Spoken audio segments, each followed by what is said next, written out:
Thank you, Ivanka. Thanks for the kind words. She and I just got back from Kansas. It was quite a treat. It's my honor to welcome this year's recipients of the Presidential Award for Extraordinary Efforts to Combat Trafficking in Persons. The first recipient we have today is Candice Paris. As Executive Director and co-founder of Truckers Against Trafficking, Ms. Paris works to educate, equip, and empower and mobilize the trucking industry to recognize and combat human trafficking. Her dedication has contributed to innovative partnerships with industry, state agencies, and law enforcement, leading to increased arrests and prosecutions of traffickers. Outstanding work. Ms. Paris, congratulations.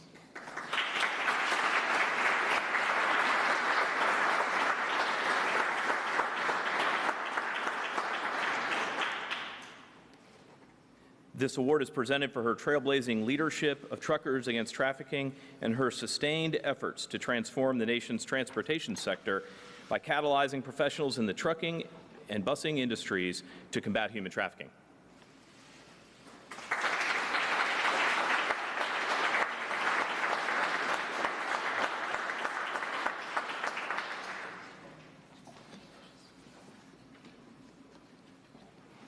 Our next honoree is the Responsible Business Alliance, a coalition of businesses dedicated to preventing human trafficking in global supply chains.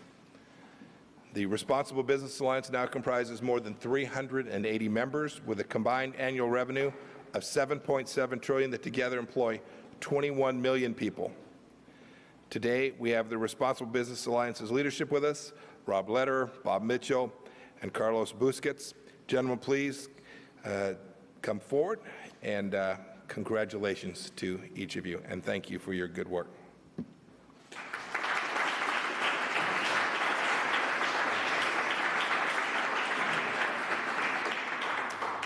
The Responsible Business Alliance is being honored for its innovative work in leadership with global business community to push an industry-wide change to enhance worker protections, transform the market for ethical recruitment practices, and promote strong management systems to prevent human trafficking and trafficking risks in global supply chains.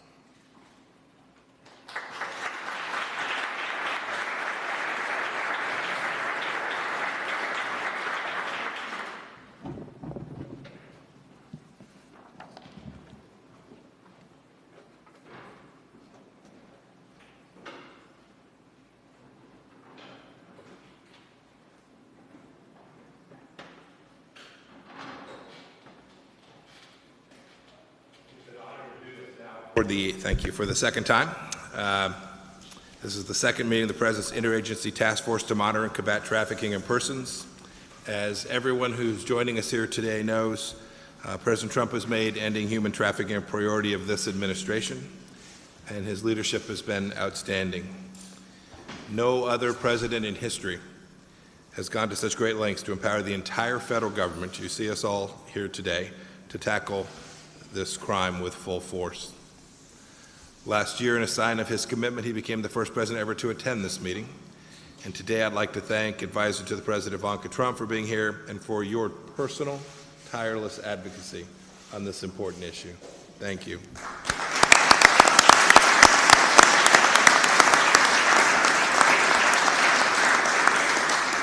I'd also like to thank the representatives from the U.S. Advisory Council on Human Trafficking who have joined us. Each of them are personally profiles in courage and leadership. You've chosen to transform your experiences with human trafficking into advocacy to bring about a world in which one day no one has to suffer in the way that you have. I know that I speak for all of us when I say we deeply value your recommendations and look forward to hearing an update from you soon. Together, all of us in this administration are committed to ending human trafficking for its estimated 25 million victims. The reason we do so is, of course, self-evident. The U.S. founders told us as much when they wrote that, quote, "We hold these truths to be self-evident, that all men are created equal, that they are endowed by their Creator with certain unalienable rights, that among those are life, liberty, and the pursuit of happiness." As Americans, these rights also come with a duty, with a responsibility to defend those rights when they are threatened. Nowhere is that more clear than in the crime of human trafficking, which takes place not just in distant corners of the world, but here in our own backyard. And as we redouble our own efforts to combat this crime, we call on other countries to join us. I look forward to continued interagency collaboration to pursue an end to this brutality, together with our partners in civil society, the private sector, and of course, the survivors themselves. It's now a pleasure to hand it over to Ambassador at Large to Monitor and Combat Trafficking Persons, John Richmond, who has helped not only lead our efforts at the State Department, but the interagency effort as well. He'll brief us today on the Senior Policy Operating Group's work. John?